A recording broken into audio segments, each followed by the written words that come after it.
Hello guys, how are you all? And welcome to our Weather Tracker channel where we provide up-to-date information on the independent threat of Typhoon Mawar.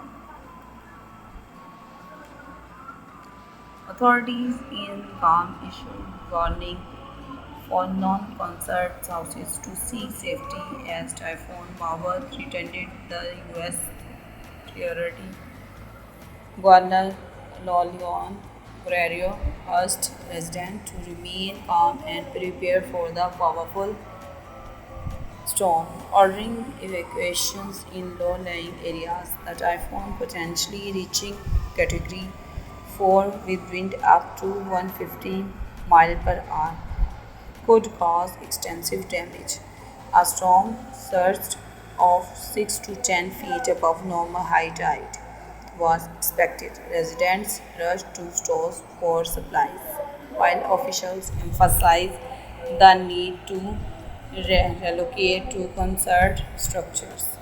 Guam's neighboring islands